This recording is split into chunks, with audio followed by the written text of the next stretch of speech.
আমি doctor Shashwati Dutta.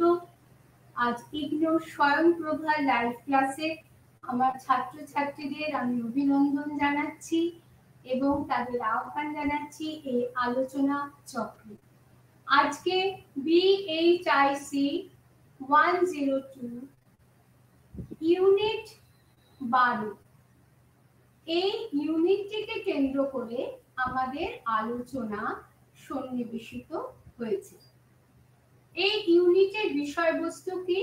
The formation of empire, Assyrian and Babylonian empire, অর্থাৎ সাম্রাজ্যের প্রতিষ্ঠা, সংগঠন, এবং এর পরের ইউনিটটাতেও আপনাদের এই সাম্রাজ্য সম্পর্কে বলা হয়েছে। সুতরাং এক একটা ইউনিটে এইভাবে সাম্রাজ্যগুলিকে ভাগ করে আলোচনা করা হয়েছে। এই যে ইগনুর যে এই প্রয়াস, এই প্রত্যেকটা ওয়েস্টার্ন এশিয়ার বা পশ্চিম এশিয়াতে যে সকল সাম্রাজ্যের প্রতিষ্ঠা হয়েছিল এবং যে বিষয়ে সাধারণভাবে পাঠ্যপুস্তকে বিশদ আলোচনা করা হয় না এবং অনেকেই এই সাম্রাজ্য বা পশ্চিম এশিয়ার ইতিহাস সম্পর্কে সেভাবে আলোকপাত করা হয় না, কিন্তু প্রত্যেকটা ইউনিটে এইভাবে সাম্রাজ্যের আলোচনা করে এই ইগনুর যে পাঠ্যক্রম সেটা নিশ্চিতভাবে আপনাদের অনেক পরিমাণে আপনারা আলোক প্রাপ্ত হবেন বা এনলাইটেন্ড হবেন। দেখুন, আমরা আমাদের ছোটবেলা থেকে অনেক ইতিহাস পড়ে আসছি, যে ইতিহাসগুলি আমাদের মোটামুটি ভাবে প্রায়োরিটি পেয়েছে, বিশেষভাবে প্রায়োরিটি পেয়েছে, সেগুলো সম্পর্কে আমরা কিছু কিছু জানি। তার মধ্যে ভারতবর্ষের ইতিহাস, ইউরোপের ইতিহাস, রোম সাম্রাজ্যের ইতিহাস, গ্রিসের ইতিহাস, এই যে ইতিহাসগুলি, তারপরে ইজিপ্টের ইতিহাস, এই ইতিহাসগুলি সম্পর্কে কিন্তু অনেকেরই জানা, কিন্তু অ্যাসিরীয় ব্যাবিলনীয় সাম্রাজ্য এই সম্পর্কে এই ইউনিটে এত সুন্দরভাবে আলোচনা করা হয়েছে যে, এবং আমি যে আলোচনাটা করব বিশেষ বিশেষ স্ক্রিন পয়েন্টগুলি আপনাদের সামনে তুলে ধরব। আশা করি এরপরে পুস্তক পাঠ করে আপনাদের পক্ষে খুব একটা অসুবিধা হবে না। তো যাই হোক, আজকের বিষয়বস্তু সাম্রাজ্যের সংগঠন এবং কোন দুই সাম্রাজ্যের কথা বলা হয়েছে ইউনিট 12-এ 12-তে, না অ্যাসিরীয় ও ব্যাবিলনীয় সাম্রাজ্য বা ব্যাবিলনীয় অ্যাসিরীয় সাম্রাজ্য। তো এইখানে একটা প্রথমেই একটা ম্যাপ, আমি একটা ইমেজ তুলে ধরেছি, কারণ এই যে অ্যাসিরীয় ব্যাবিলনীয় সাম্রাজ্যটা কোথায় ছিল, না পশ্চিম এশিয়াতে। আমি বলছি পশ্চিম এশিয়াতে, আমি মেসোপটেমিয়ার কথা বলছি। তাহলে এই যে ইমেজটা তুলে ধরার অর্থ আপনাদের প্রথমে এই বিষয়টিকে একটা কনসেপ্ট ক্লিয়ার করে দেওয়া যে মেসোপটেমিয়ার ঠিক কোন জায়গাটিকে কেন্দ্র করে এই অ্যাসিরিয়া, ব্যাবিলোনিয়া, চ্যালডিয়ান, এই যে বিষয়গুলি বা অ্যাসিরিয়ান ব্যাবিলোনিয়ান সাম্রাজ্য এবং চ্যালডিয়ান উপজাতি, তারা কে কোথায় অবস্থান করত, ঠিক মেসোপটেমিয়ার কোন অংশে। কারণ মেসোপটেমিয়া যেটা আধুনিক কালে আমরা কি বলি, না সিরিয়া, ইরাক, কুয়েত, টার্কি, এই যে অঞ্চলগুলিকে কেন্দ্র করে মেসোপটেমিয়া গড়ে উঠেছিল। এবং পশ্চিম এশিয়া, সব থেকে যেটা পশ্চিম এশিয়াতে। তাহলে এই ইমেজটা তুলে ধরার অর্থ হচ্ছে ব্যাবিলনিয়ান লোকেশন এবং আক্কাদের লোকেশন, অ্যাসিরিয়া, চালডিয়ান, যে চালডিয়ান চিফদের সঙ্গে যে একটা সংঘর্ষ হয়েছিল, সেই বিষয়টি যেটা নিয়ে আলোচনাটি অগ্রসর হবে, সেই অবস্থানগুলি প্রথমেই তুলে ধরা।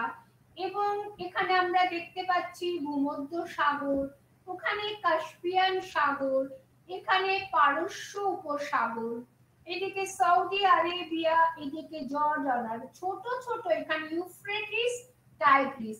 মূলত ইউফ্রেটিস টাইগ্রিস নদীকে কেন্দ্র করেই কিন্তু এই সাম্রাজ্যটি কেন্দ্রীভূত হয়েছিল, সাম্রাজ্যগুলো।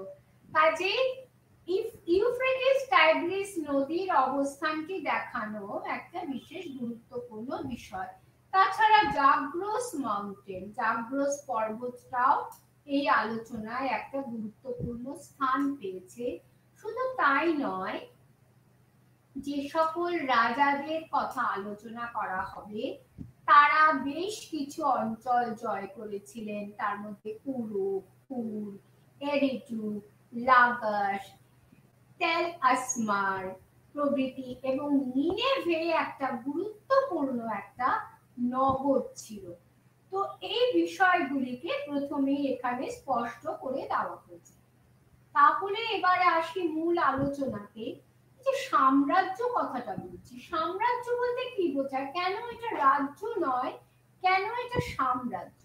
না, সাম্রাজ্য বলতে আমাদের চোখের সামনে একটা বিশাল একটা ভূখণ্ড ভেসে ওঠে, যে একজন সাম্রাজ্য, রাজ্যের যে শাসক তাকে আমরা বলি রাজা, কিন্তু সাম্রাজ্যের যে শাসক তাকে আমরা বলি সম্রাট। তাহলে সম্রাট ইকুইভ্যালেন্ট সিনোনিমাস টু সাম্রাজ্য। সাম্রাজ্য যখন একজন শাসক একটা বিস্তীর্ণ ভূখণ্ডকে জয় করে, তাকে পরাজিত করে, তার অধীনস্থ করে, তখনই কিন্তু সাম্রাজ্য প্রতিষ্ঠিত হয়। তাহলে সাম্রাজ্য বলতে এটার সঙ্গে এটা একটা পলিটিক্যাল এন্টিটি, একটা রাজনৈতিক সংজ্ঞা এর সঙ্গে জড়িত রয়েছে। কিন্তু একটা রাজনৈতিক সংজ্ঞার সঙ্গে সঙ্গে একটা সাম্রাজ্য চালাতে গেলে শুধুমাত্র রাজনীতি দিয়ে হয় না, সেই সাম্রাজ্যকে আরো উৎকর্ষ সাধন করার ক্ষেত্রে অর্থনীতির প্রয়োজন, আর আইন ব্যবস্থার প্রয়োজন, তার বিচার ব্যবস্থার প্রয়োজন, সেখানকার সমাজটা কেমন ছিল, তারা কি মেষপালক ছিল, না তারা কারিগর ছিল, না কৃষক ছিল, না ব্যবসা বাণিজ্য করত, সুদূর দূরের পথে ব্যবসা বাণিজ্য করত, না দেশীয় ব্যবসা করত। এই বিষয়গুলি জড়িত আছে। যেমন ঠিক একইভাবে সংস্কৃতির একটা বিরাট ভূমিকা আছে। তার মানে সাম্রাজ্য বলতে শুধুমাত্র কিন্তু রাজনৈতিক সংজ্ঞা দ্বারা এটি সংজ্ঞায়িত করলে ভুল হবে, তার সঙ্গে সামাজিক, অর্থনৈতিক, ধর্মীয়, আইনগত, বিচারগত প্রত্যেকটি প্রশাসনিক, একজন সম্রাট তিনি যদি সুশাসক না হন, সুপ্রশাসক না হন, তাহলে কিন্তু সেই সাম্রাজ্য সে তাসের ঘরের মতোই ভেঙে পড়বে। তাহলে সাম্রাজ্য কিন্তু একটা গভীর একটা, তার একটা মিনিং আছে, একটা গূঢ় একটা মিনিং রয়েছে ইতিহাসের প্রেক্ষাপটে। সুতরাং কিন্তু আপেক্ষিকভাবে আমরা কি বলবো, সাম্রাজ্য বলতে একটা বিস্তীর্ণ ভূখণ্ডকেই বোঝায়, তার সঙ্গে সামাজিক, অর্থনৈতিক, ধর্মীয়, সাংস্কৃতিক, লিগ্যাল, জুডিশিয়ারি এইগুলো বেরোবে। এবং সর্বোপরি সেখানকার জনসাধারণ, কারণ জনসাধারণ ছাড়া তো একটা ভূখণ্ড হয় না, একটা সাম্রাজ্য গড়ে ওঠে না। তাহলে রাজা কাদের শাসন? এবার আমরা তাহলে কি বললাম, এই সাম্রাজ্য একটা রাজনৈতিক সংগঠন। প্রথম এবং এর উৎপত্তি কোথায় হয়েছিল না পশ্চিম এশিয়াকে কেন্দ্র করে, ওয়েস্টার্ন পার্ট অফ এশিয়াকে কেন্দ্র করে এই সাম্রাজ্যটি গড়ে উঠেছিল। এবার আসছে তাহলে কোন সময় গড়ে উঠেছিল এই সাম্রাজ্যের, পশ্চিম এশিয়াতে সাম্রাজ্যের ধারণাটা, না ঐতিহাসিকদের মতে 1800 খ্রিস্টপূর্বাব্দে এই একটা নতুন রাজনৈতিক সংগঠনের উদ্ভব ঘটে, যাকে সাম্রাজ্য বলে অভিহিত করা যায়। এবারে এই যে আমি একটু আগে বললাম যে সাম্রাজ্য শুধু রাজনৈতিক সংজ্ঞা নয়, এর সঙ্গে প্রশাসন, অর্থনীতি সবকিছু জড়িত, সামাজিক সেখানেই আসছে। সাম্রাজ্য যদি প্রতিষ্ঠিত হলো তাহলে তার নিশ্চয়ই একজন সম্রাট থাকবে, একজন রাজা থাকবে। তার অর্থ হচ্ছে সাম্রাজ্যগুলি রাজতান্ত্রিক ছিল। তাহলে এই যে ব্যাবিলনীয় এবং অ্যাসিরীয়, অর্থাৎ ব্যাবিলন ও অ্যাসিরিয়াকে কেন্দ্র করে যে দুটি রাজবংশ যে বিস্তীর্ণ ভূখণ্ডে তাদের অধিকারকে প্রতিষ্ঠিত করেছিল, সেখানে একটা রাজতান্ত্রিক বা মনার্কিক্যাল সিস্টেম একটা প্রতিষ্ঠিত ছিল। তাহলে মনার্কি যখনই থাকবে তখনই তার সঙ্গে সামরিক একটা ক্ষমতার যোগ আছে। কারণ এই যে সাম্রাজ্যগুলি গড়ে উঠেছে এর জন্য বাহুবলের প্রয়োজন হয়েছে। একজন শক্তিশালী সম্রাট না হলে সেই সাম্রাজ্য ভেঙে পড়বে। তাহলে সেই সম্রাট কিসের সাহায্যে তার সাম্রাজ্য বৃদ্ধি করেছে, না সৈন্যবাহিনীর সাহায্যে। তাহলে সামরিক ক্ষমতা যথেষ্ট দৃঢ় ছিল এই ব্যাবিলনীয় অ্যাসিরীয় সাম্রাজ্যে। এরপরেই আসছে এই সামরিক বাহিনীকে রক্ষণাবেক্ষণের জন্য তাহলে বিপুল কোষাগার, সেখানে অর্থের প্রয়োজন। তাহলে সেই অর্থনৈতিক বিষয়টি ওই সাম্রাজ্যের সঙ্গে জড়িত। তাহলে আমরা দেখতে পাচ্ছি প্রত্যেকটি কিন্তু পরস্পরের পরিপূরক। কিরকম পরিপূরক, না একটি সাম্রাজ্য, সেই সাম্রাজ্য বিস্তৃত করতে গেলে সামরিক বাহিনীর দরকার। সেই সামরিক বাহিনীকে রক্ষণাবেক্ষণ করতে গেলে যথেষ্ট অর্থের প্রয়োজন। সেই অর্থ কোথা থেকে আসছে, সেই অর্থের বিভিন্ন উৎস থাকে। সেই অর্থ আসতে পারে ব্যবসা বাণিজ্য থেকে, সেই অর্থ আসতে পারে কৃষি থেকে, আবার যেই সমস্ত রাজ্যগুলি জয় করছে সেই রাজ্যগুলি থেকে লুট করে লুণ্ঠিত দ্রব্য যেগুলো সংগ্রহ করে নিয়ে আসছে, তার সাহায্যেও তার কোষাগার পূর্ণ হচ্ছে।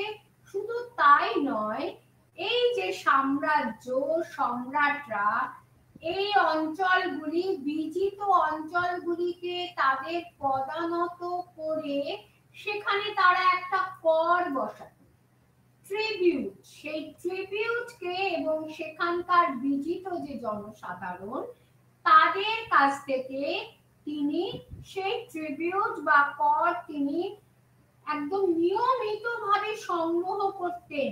তাহলে সেই করের সাহায্যে তিনি যেমন তার সেই সমস্ত সেই যুগে যে বড় বড় ইমারত তৈরি হতো সেই কাজটিও তিনি করতেন, প্লাস সামরিক বাহিনীর রক্ষণাবেক্ষণ, প্রশাসনিক নানান রকম যে খাতে যে ব্যয় করা, সব কিছুই তিনি সেই অর্থতে করতেন। সুতরাং আমরা দেখতে পাচ্ছি যে সামরিকের সঙ্গে এই অর্থনীতির সঙ্গে এই রাজনৈতিক সংগঠনের সাম্রাজ্য হিসাবে বিস্তৃতির কিন্তু একটা বিরাট গুরুত্ব আছে, পরিপূরক। সুতরাং সাম্রাজ্য বলেই ছেড়ে দিলেও চলবে না। সাম্রাজ্য বলতে যে আমি প্রথমেই বলেছি একটা তার গভীর একটা মিনিং আছে, একটা ফার রিচিং মিনিং আছে, এবং তার সঙ্গে প্রত্যেকটা উইং কিন্তু প্রশাসনের প্রত্যেকটা উইং কিন্তু জড়িত। এই যে আধুনিক যে পশ্চিম এশিয়া তার একটা মানচিত্র আমি তুলে ধরে আপনাদেরকে কম্পেয়ার করার চেষ্টা করেছি যে আগের যে মেসোপটেমিয়া বা আগের ওয়েস্ট এশিয়া তার সঙ্গে আধুনিক ওয়েস্ট এশিয়ার যে কোন কোন জায়গাগুলি রয়েছে, turkey, Iraq, Iran, Kuwait, Syria, এই যে জায়গাগুলি, এই জায়গাগুলিতেই কিন্তু সেই অতীতে, সুদূর অতীতে ওয়েস্ট এশিয়াতে এই এম্পায়ার গড়ে উঠেছিল। আর এখানে দেখুন মেসোপটেমিয়ার যে আগেকার যে মানচিত্র, সেই মেসোপটেমিয়ায় যে সেমেটিক একটি উপজাতি থাকতো, তাদেরকে সেমেটিক উপজাতি বলা হতো। তারা মেসোপটেমিয়ার উত্তর ভাগে থাকত। এই যে সেমেটিক গ্রুপেরই একটি অংশ হচ্ছে অ্যামোরাইট। এই অ্যামোরাইটরা মেসোপটেমিয়ার দক্ষিণে থাকতো, তারপরে তারা মেসোপটেমিয়ার উত্তর অংশে তারা সেখানে পদার্পণ করে এবং এই ব্যাবিলনীয় সভ্যতার গঠনে এই সেমেটিক উপজাতিদের কিন্তু বিরাট একটা ভূমিকা রয়েছে। এই মানচিত্রগুলি থেকে আশা করি আপনাদের, কারণ ভূগোল, আমি একটা কথা প্রথমেই বলেছি, আবার আমি রিপিট করছি যে ইতিহাসের সঙ্গে ভূগোলের অঙ্গাঙ্গী সম্পর্ক আছে। একটা সাম্রাজ্য তার স্ট্র্যাটেজিক লোকেশনটা কিন্তু বিরাট গুরুত্বকর, বিরাট ম্যাটার করে। কাজে সেই স্ট্র্যাটেজিক লোকেশন যদি না বোঝা যায় তবে কিন্তু সেই পাঠটা সম্পূর্ণ বৃথা হয়ে যাবে। এখানে দেখুন ব্যাবিলনিয়ান, এখানে আমি মেসোপটেমিয়ার মানচিত্রটা তুলে ধরেছি।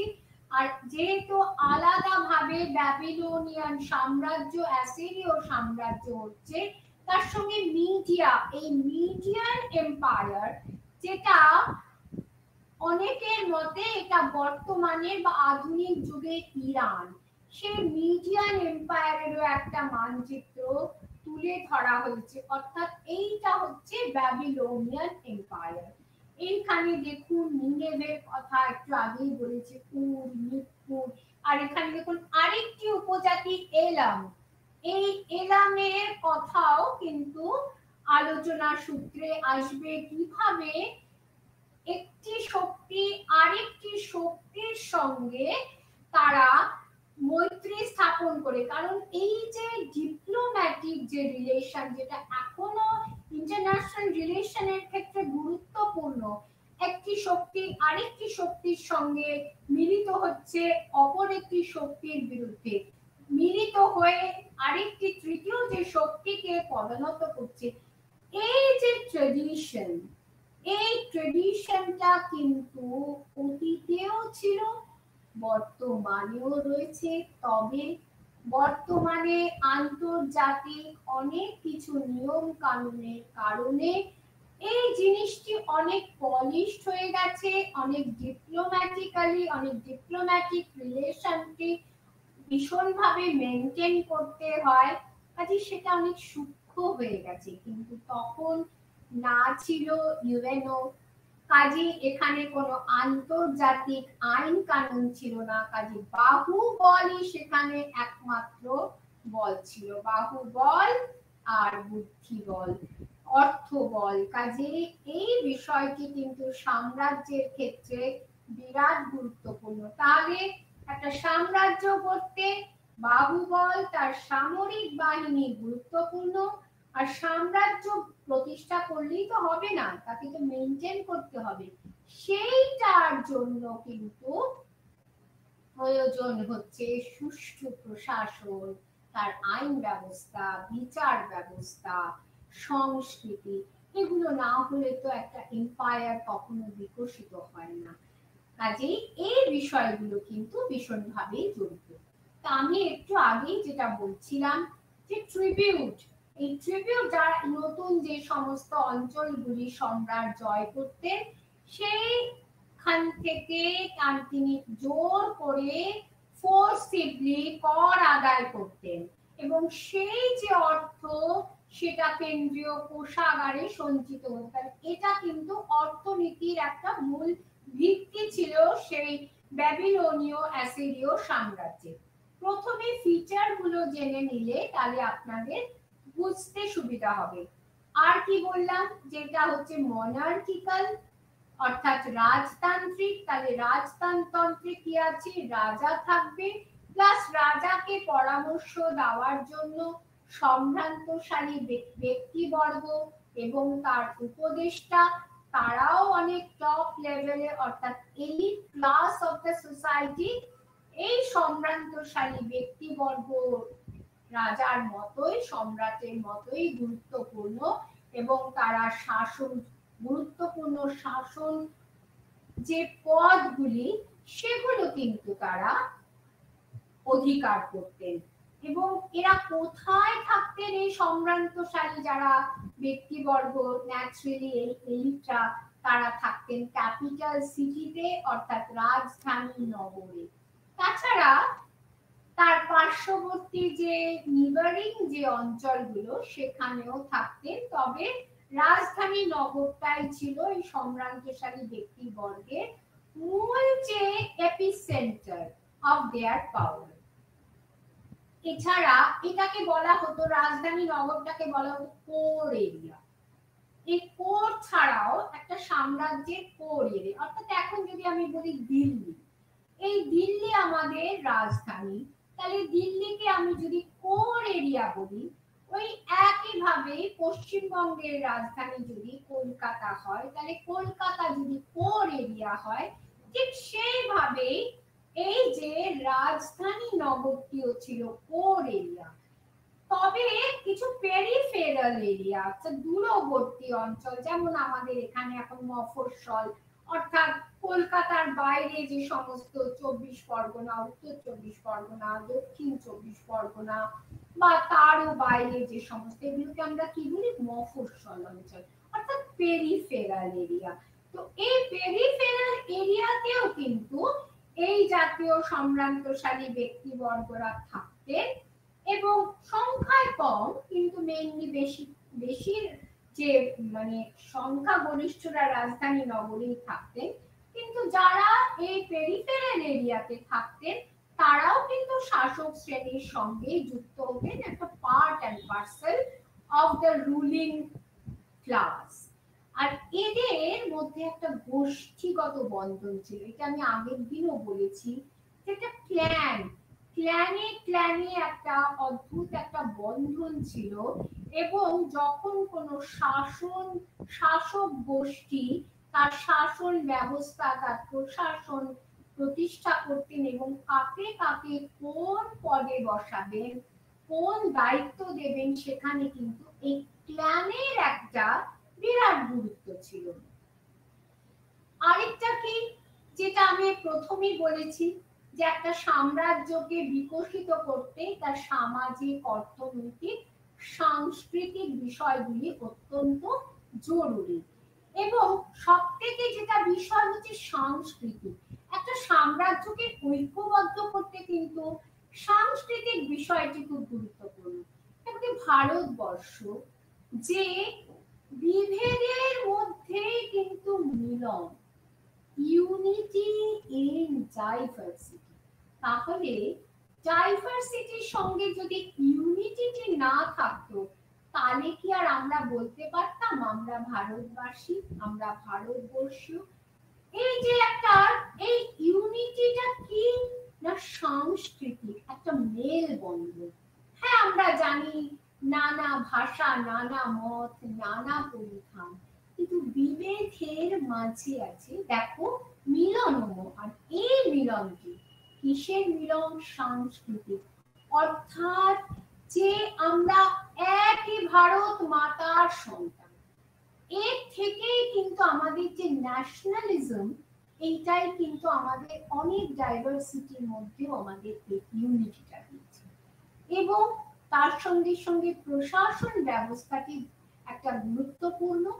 আমাদের ভারতীয় সংবিধান রয়েছে, ঠিক সেই একইভাবে সেই সময়ও সাম্রাজ্যকে ইউনিফাইড করতে কর ব্যবস্থা, সুঠাম কর ব্যবস্থা ছিল, আইন ব্যবস্থা ইউনিফাইড আইন ব্যবস্থা ছিল, আমলাতান্ত্রিক পরিকাঠামো, অর্থাৎ এই যে বিভিন্ন সম্ভ্রান্তরা যারা এক একজন এক একটা পদ অধিকার করেছিলেন, এবং সামরিক ব্যবস্থা, প্রত্যেকটি কিন্তু একটি সাম্রাজ্যকে ঐক্যবদ্ধ করতে প্রত্যেকটা অঙ্গ কিন্তু জড়িত ছিল। আর সম্রাটদের একটা দূরদর্শিতা ছিল। এইখানে আমরা গুপ্ত সম্রাট সমুদ্রগুপ্তের রেফারেন্স দিতে পারি। কি দূরদর্শিতা? উনি বুঝেছিলেন যে দূরবর্তী যেসব অঞ্চলগুলি তিনি জয় করেছেন সেগুলিকে তার ডাইরেক্ট যে শাসনে রাখাটা তার পক্ষে খুব অসম্ভব ব্যাপার, তাই তিনি তাদেরকে সেলফ অটোনমি দিয়েছিলেন, অর্থাৎ স্বশাসনের অধিকার দিয়েছিলেন। এবং যতদিন কি অন কন্ডিশন, শর্ত কি ছিল, যে তোমাদের নির্দিষ্ট সময় নির্দিষ্ট পরিমাণ কর দিয়ে যেতে হবে, যতদিন এই কর তোমরা দেবে ততদিন পর্যন্ত কিন্তু তোমাদের স্বশাসনের অধিকার থাকবে। সেই একই জিনিসই আমরা কিন্তু সমুদ্রগুপ্তের যে দক্ষিণ ভারতীয় নীতির ক্ষেত্রেও কিন্তু আমরা এটা দেখেছি। তাহলে আমরা দেখতে পাচ্ছি, যেটা আলোচনা করলাম, যে সামরিক বাহিনীর সঙ্গে করের একটা গুরুত্ব ছিল, তার করের অর্থ দিয়েই তাদের রক্ষণাবেক্ষণ করা হতো। এখানে আমি আবার রেফারেন্স দিচ্ছি আলাউদ্দিন খিলজি, খিলজি বংশের যে সুলতান, তিনি কিন্তু এই সামরিক বাহিনীর গুরুত্ব বুঝেছিলেন। এই একইভাবে দেখুন এই সাম্রাজ্যের ক্ষেত্রে কিন্তু সামরিক বাহিনীর একটা গুরুত্ব কিন্তু বিশেষভাবে সম্রাটরা উপলব্ধি করেছিলেন। আর এই যে বিস্তীর্ণ অঞ্চলে সাম্রাজ্য গড়ে উঠেছিল, সেখানে সম্ভ্রান্ত বা এলিট শ্রেণী একটা বিশেষ প্রিভিলেজ বা অধিকার ভোগ করতে। স্বাভাবিকভাবে এলিটরা সবসময় একটা এক্সট্রা প্রিভিলেজ ভোগ করে।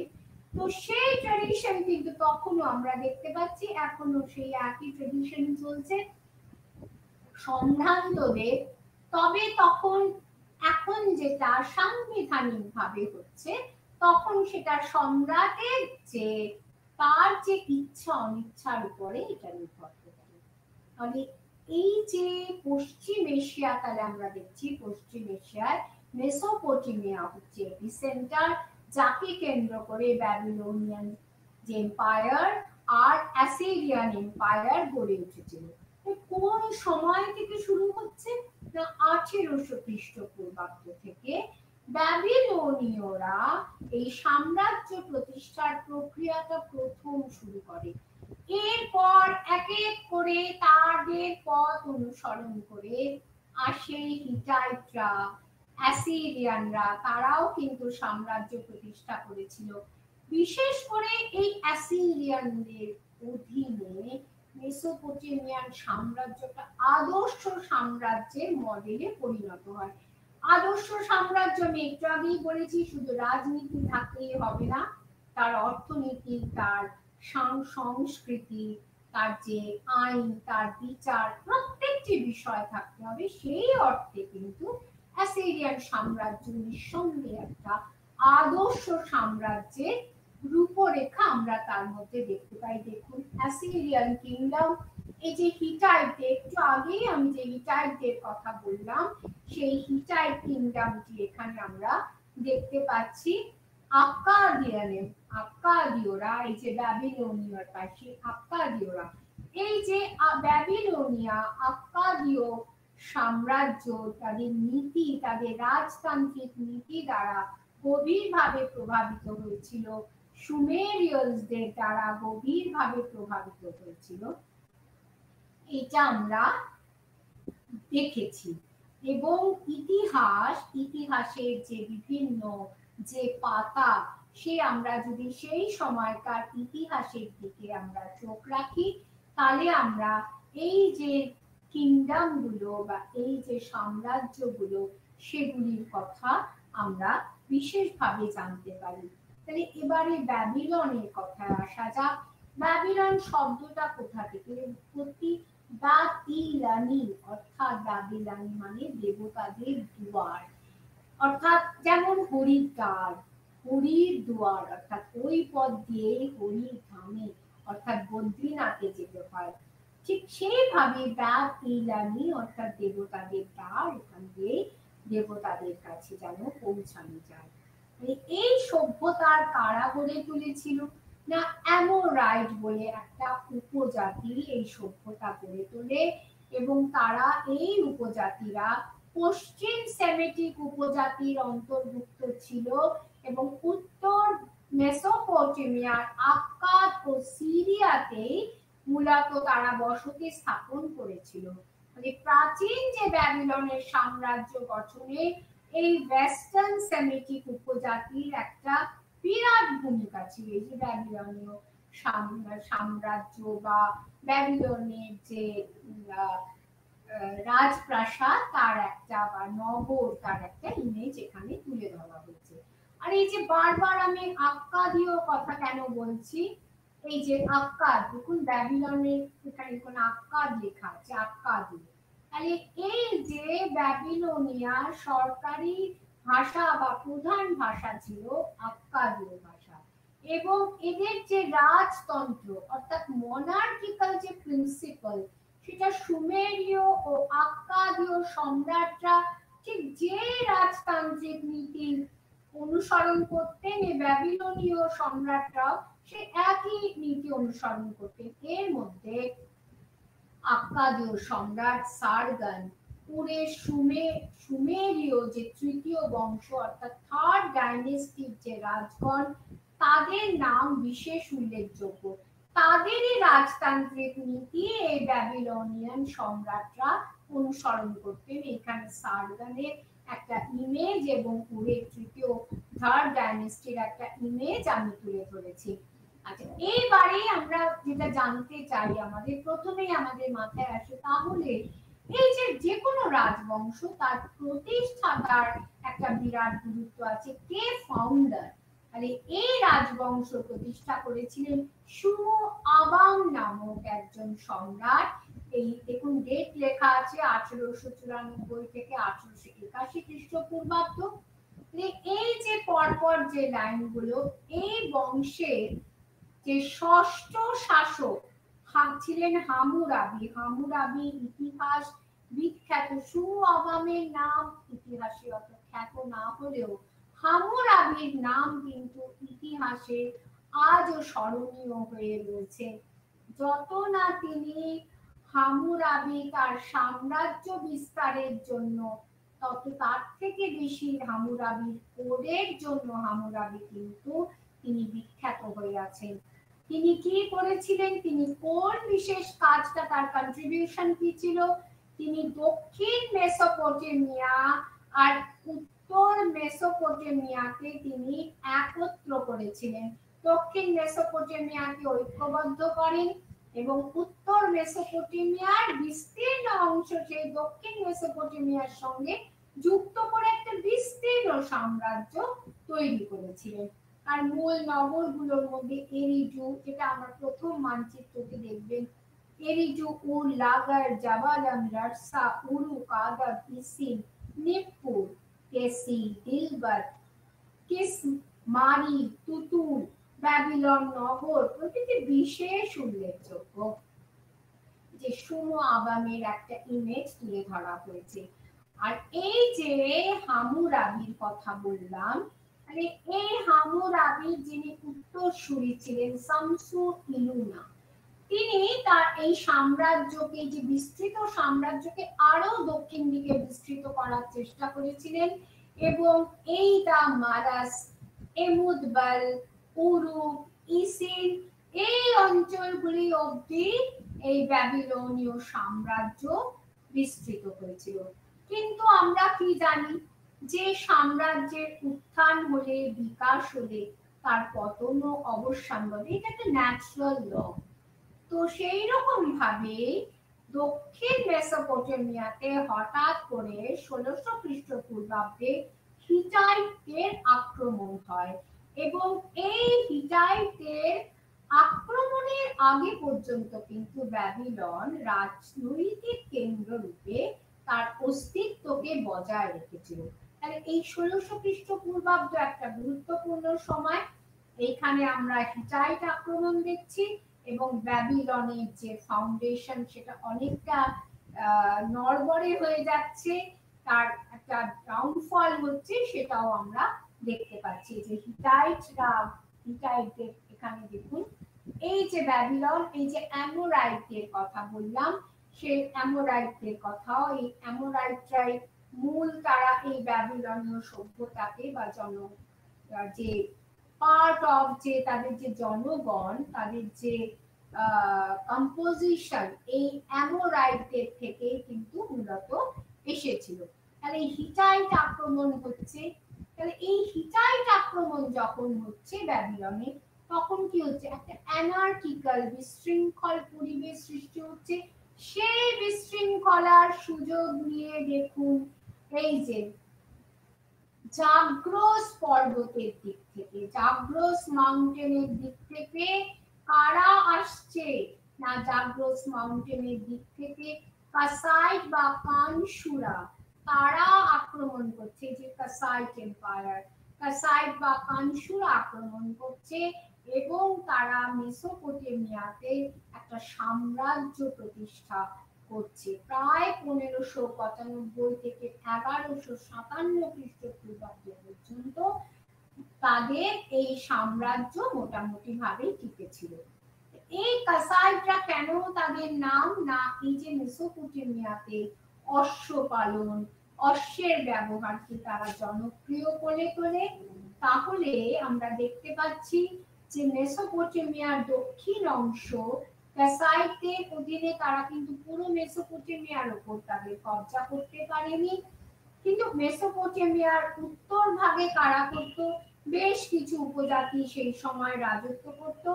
তার মধ্যে গুরুত্বপূর্ণ বা উল্লেখযোগ্য ছিল মিতানিরা।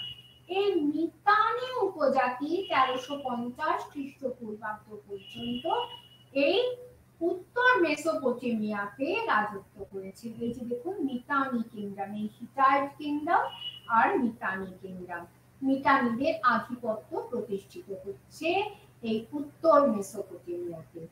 তাহলে এইবারে ব্যাবিলন সম্পর্কে তো অনেক কিছু বলা হলো। তাহলে এই যে ব্যাবিলনের যে পতন হচ্ছে, তার ধ্বংসস্তূপের ওপরে কিন্তু অ্যাসিরীয় সাম্রাজ্য গড়ে উঠছে। এই অ্যাসিরীয়রা কবে বৃহৎ সাম্রাজ্য গড়ে তুলেছিল, না 1350 খ্রিস্টপূর্বাব্দে। তাহলে কাদের অ্যাসিরীয় বলা হতো, না সেমেটিকদের মধ্যে যারা টাইগ্রিস নদীর ঊর্ধ্ব অববাহিকায়, এই যে টাইগ্রিস নদীর ঊর্ধ্ব অববাহিকায় যারা বাস করত, তাদেরকেই কিন্তু তাদেরকেই বলা হচ্ছে। আমি আবার ম্যাপটা একটু দেখছি।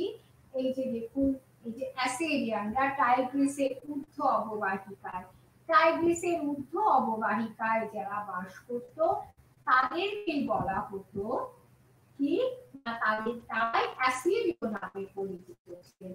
এদের কম্পোজিশনটা পপুলেশনে স্থানীয় অধিবাসী এবং সেমেটিকদের সংমিশ্রণে এই জাতি গড়ে উঠেছিল। অনেকের মতে দেবী আসুর থেকে অ্যাসিরিয়া শব্দটি গড়ে এসছে।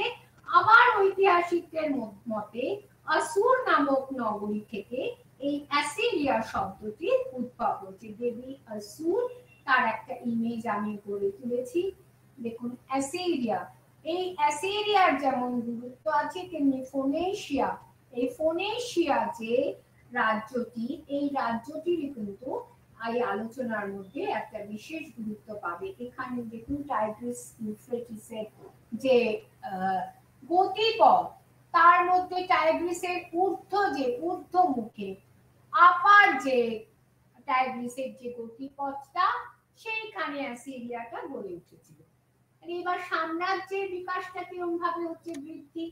উত্তর মেসোপটেমিয়া আস্তে আস্তে যে মিতানিরা দুর্বল, যে তারা যে অধিকার প্রতিষ্ঠা করেছিল, তারাও আস্তে আস্তে দুর্বল হয়ে আসে।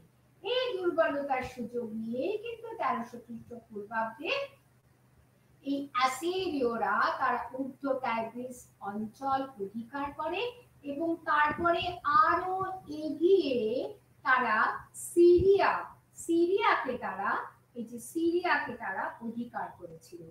মানে এইভাবে কিন্তু আর এই যে সাম্রাজ্য বেশ কিছু গুরুত্বপূর্ণ সম্রাটের জন্ম দিয়েছে, তার মধ্যে সম্রাট প্রথম টিগ্লাথ-পিলেসার, তার সময় সিরিয়া ব্যাবিলন পদানত হয়। আর তিনি আর কি করেছিলেন, একটু আগে আমি ফোনিশিয়ার কথা বলেছিলাম, তিনি এই ফোনিশিয়া থেকেও যে লেবাননের উপকূলে অবস্থিত যে ফোনিশিয়া, সেই ফোনিশিয়ানদের থেকেও তিনি কর আদায় করেছিলেন। এই টিগ্লাথ-পিলেসার প্রথমের একটা ইমেজ আমি এখানে দিয়েছি, আর এই যে প্যালেসের একটা ছবি। আর এরপরে কি বলছি, এরপরে আসছে হচ্ছে যে এর যে পরবর্তী যে উত্তরসূরি, যে সম্রাট প্রথম টিগ্লাথ-পিলেসার উত্তরসূরিরা অতখানি শক্তিমান ছিল না এবং উপজাতি আক্রমণে পর্যুদস্ত হয়েছিল 900 খ্রিস্টপূর্বাব্দে।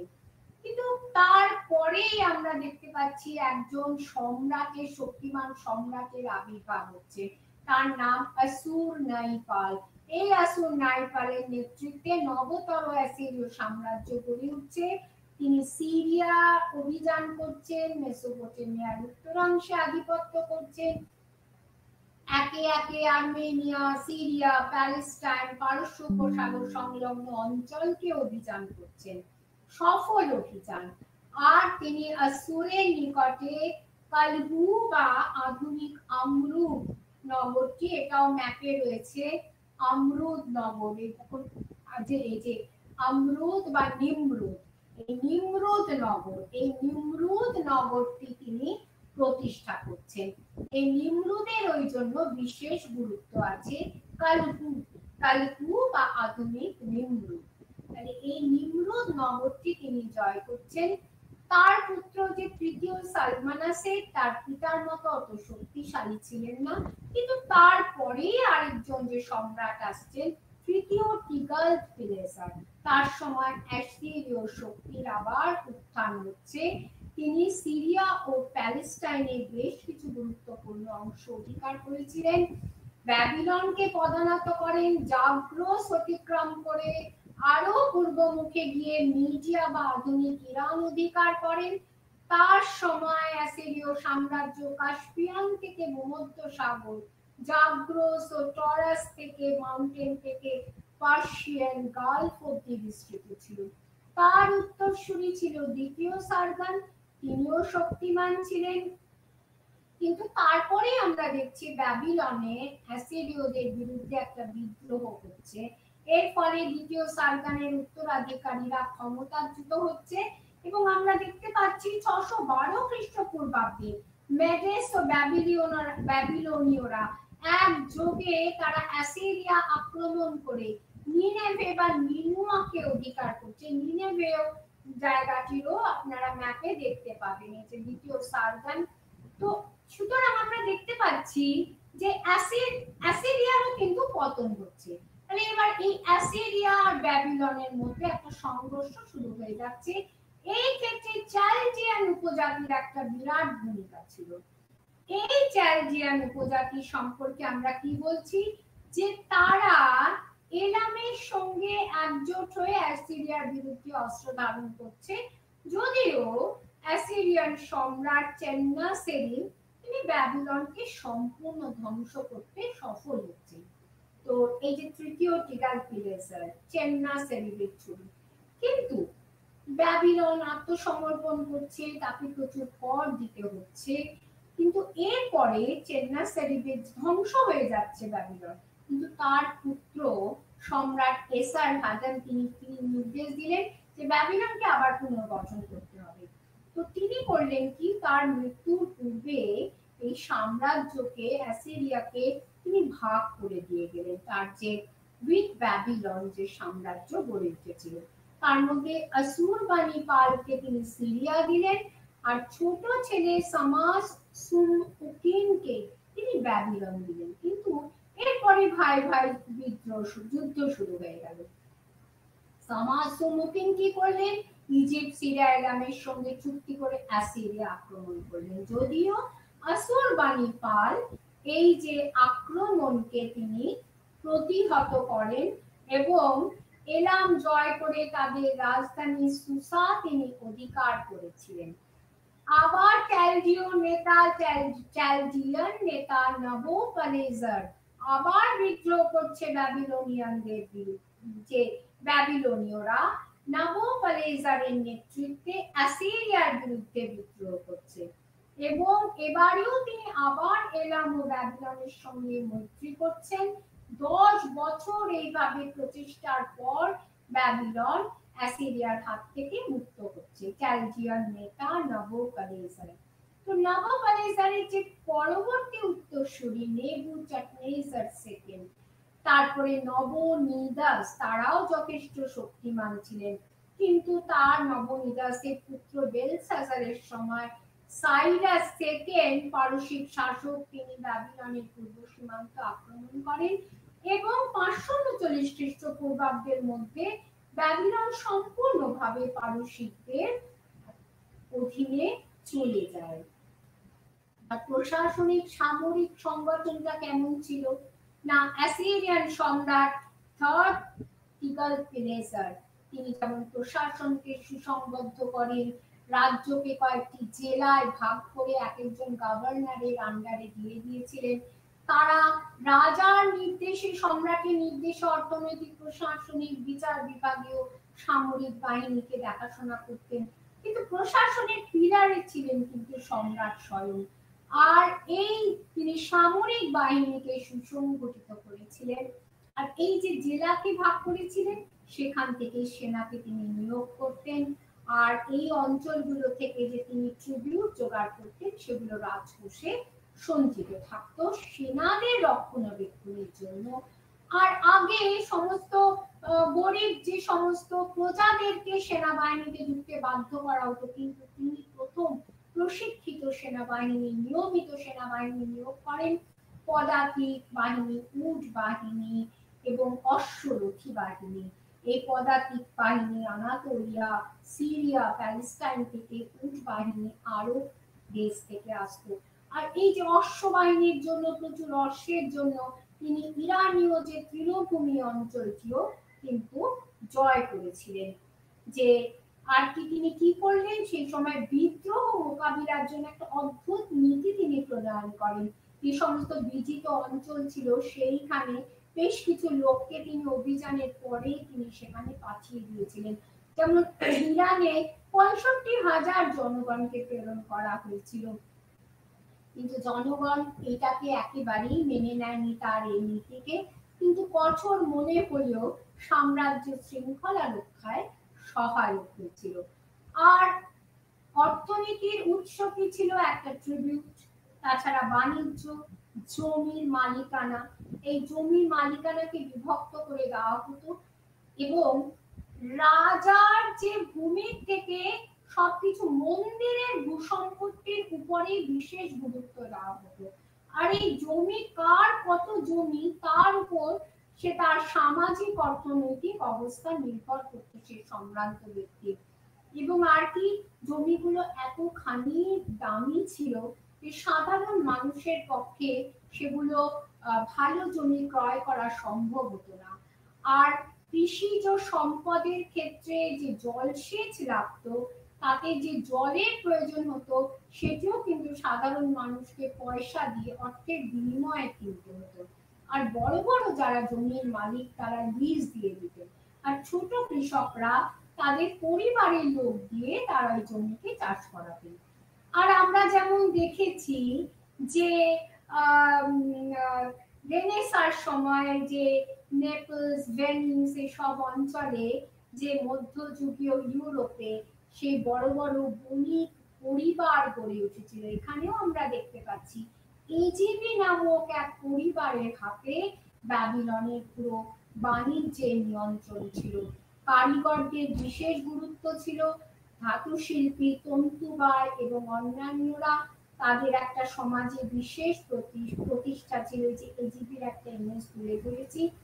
এবং বাণিজ্যের ক্ষেত্রে ব্যাবিলন কিন্তু প্যালেস্টাইন, ফোনিশিয়া, দক্ষিণ ও পূর্ব অংশে যে মেসোপটেমিয়ার বাণিজ্য চলত তাতে একটা ইন্টারমিডিয়ারি হিসাবে কাজ করত, গুরুত্বপূর্ণ অংশগ্রহণ করত। এবং এইসব বাণিজ্যিক উপকরণের মধ্যে টিন, তামা, লোহা, কাঠ, মদ প্রভৃতি উল্লেখযোগ্য ছিল। ইজিপ্ট এবং সিরিয়া, আনাতোলিয়ার মধ্যে বাণিজ্য চলত। আর প্রতিবেশী দেশে ব্যাবিলনের উলের বস্ত্রের খুব গুরুত্ব ছিল। আর নাগরিকদের মধ্যে 3 শ্রেণী ছিল।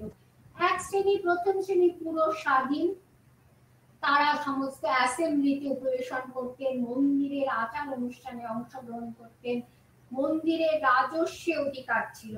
পুরোহিত, রাজকর্মচারী, ভূমির মালিক, স্বাধীন কারিগর, স্ক্রাইব বা লেখকরা এই মর্যাদার অধিকারী।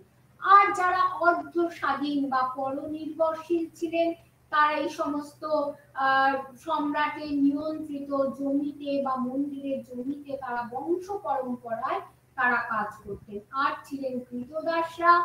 এই কৃতদাসরা তারা সাধারণভাবে যুদ্ধবন্দীদের থেকে আসছেন। একটা ইমেজ আমি তুলে ধরেছি, আর এই কারিগরদের ইমেজ এবং কৃষকের ইমেজ তুলে ধরেছি। ব্যাবিলনিয়ার নগরবাসী, তার মধ্যে সৈন্য আছে, তার মধ্যে পুরোহিত আছে, সাধারণ মানুষ আছে, কারিগর আছে, একদম উপরে রাজা আছেন।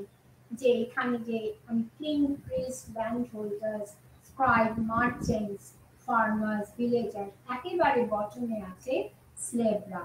আর কি কৃতদাস যারা, এই যে পরাধীন নাগরিক এরা কিন্তু কৃতদাস ছিল না, কাজে এদেরকে বিক্রি করার কোনো প্রশ্নও ছিল না। আর এই যে স্বাধীন যারা কৃষক বা স্বাধীন কারিগর তাদের উপরেই কিন্তু কৃষির বিকাশ, শিল্পের বিকাশ নির্ভর করত। আর কৃতদাসদের সাধারণত বড় বড় ইমারত নির্মাণের কাজে লাগানো হতো, ইজিপ্টের মতোই।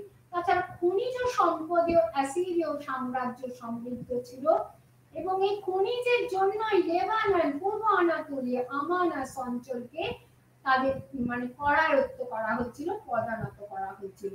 আর রাজ পরিবারের ব্যক্তিরা আর এমনি বণিকরা সবাই কিন্তু বাণিজ্যে অংশগ্রহণ করতেন এবং লিনের মূল্যবান পাথর, হাতির দাঁত প্রভৃতি ছিল গুরুত্বপূর্ণ উপকরণ।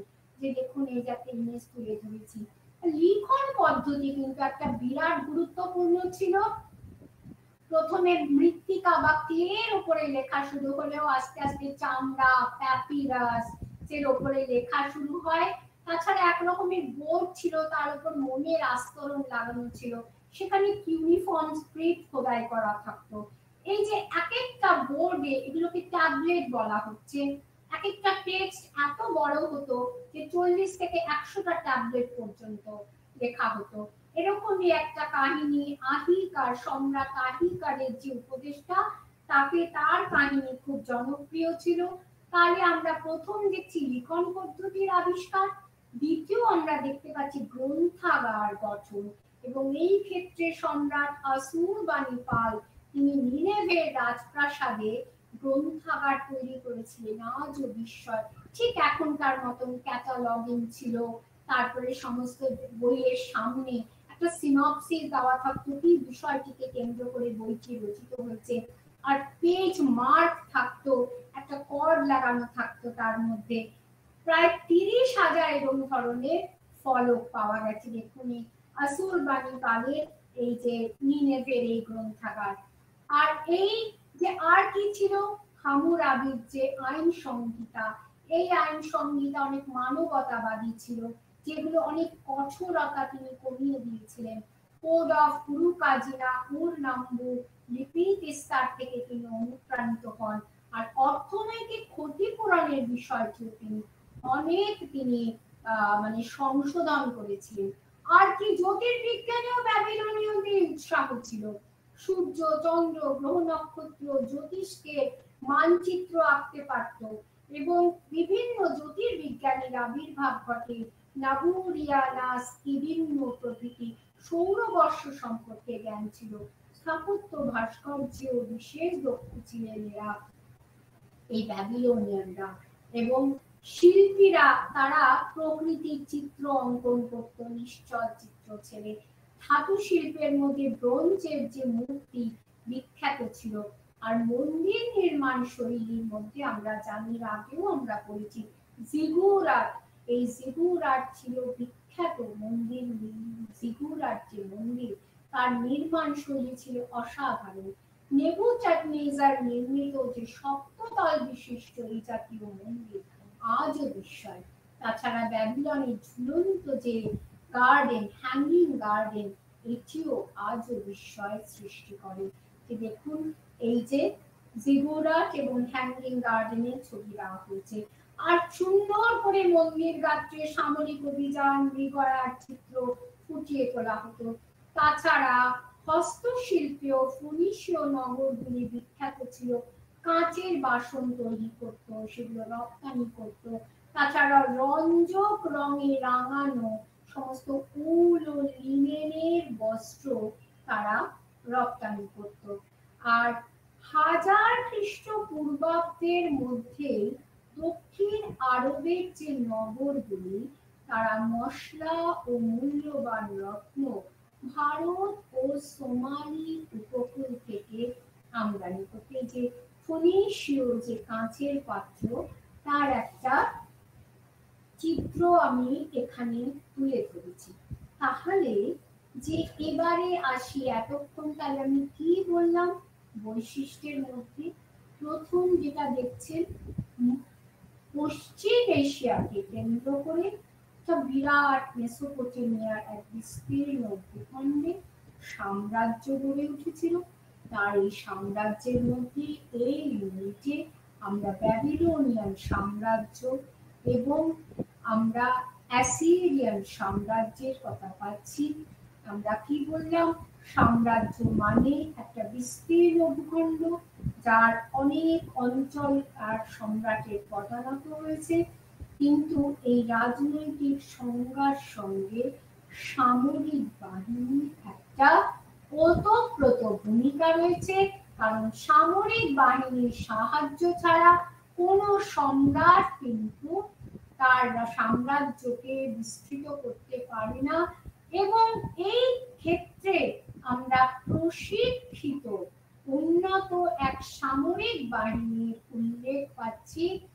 এই সামরিক বাহিনীর রক্ষণাবেক্ষণের জন্য অর্থনীতিকে দৃঢ় করার প্রয়োজন ছিল। এবং সেই অর্থনীতির পিলার কি ছিল আমরা দেখতে পেয়েছি আলোচনায়। সেখানে জমি, কৃষি, বাণিজ্য এবং ট্রিবিউট, বিভিন্ন যে বিজিত অঞ্চলগুলি, সেখান থেকে নিয়মিত কর সংগ্রহ করা। আরেকটি উল্লেখযোগ্য বিষয় কি পেয়েছি না, যে দূরবর্তী যে অঞ্চলগুলি, সেগুলোকে সরাসরি প্রত্যক্ষ শাসনাধীনে না রেখে একটা ট্রিবিউটের বা আনুগত্যের শর্তে, কর প্রদানের শর্তে স্বশাসনের অধিকার দেওয়া হতো। আরেকটি উল্লেখযোগ্য বিষয় আমরা কি দেখেছি না, যে মাঝে মাঝে যে বিদ্রোহ হতো, সেই বিদ্রোহ রোধ করার জন্য, প্রতিহত করার জন্য একটা অভিনব পদ্ধতি নিয়েছিলেন সম্রাট। কি? সেই নতুন বিজিত অঞ্চলে জনগণকে পাঠিয়ে দেওয়া, প্রেরণ করা। তো এই বিষয়টি যদি ভাবতে বসি, যে একটা নতুন, এখানে অনেকটা মোহাম্মদ বিন তুগলকের কথা মনে পড়েছে। একটা অপরিচিত পরিবেশে তারা যাচ্ছে এবং তাদের মধ্যে অনেক সম্রাটের প্রতি অনেক একটা তীব্র ঘৃণা, তার প্রতি একটা অভিযোগ ছিল।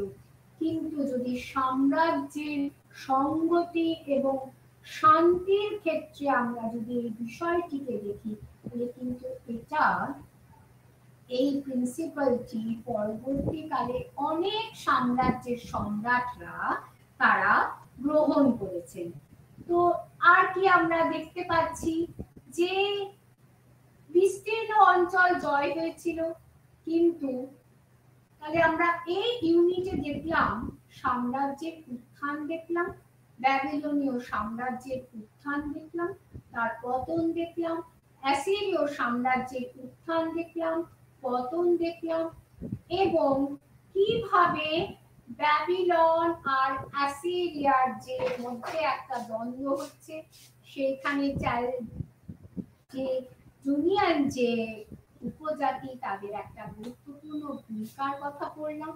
তার সংস্কৃতি, অর্থনীতি, প্রশাসন এবং হামুরাবির যে কোড, তিনি সেই যুগেও যে একটা উদারনৈতিক কোড প্রণয়ন করেছিলেন, এবং সর্বোপরি যে লাইব্রেরি বা গ্রন্থাগার, এই আলোচনার মধ্যে বিষয়গুলি আমাদের দৃষ্টি অবশ্যই আকর্ষণ করে।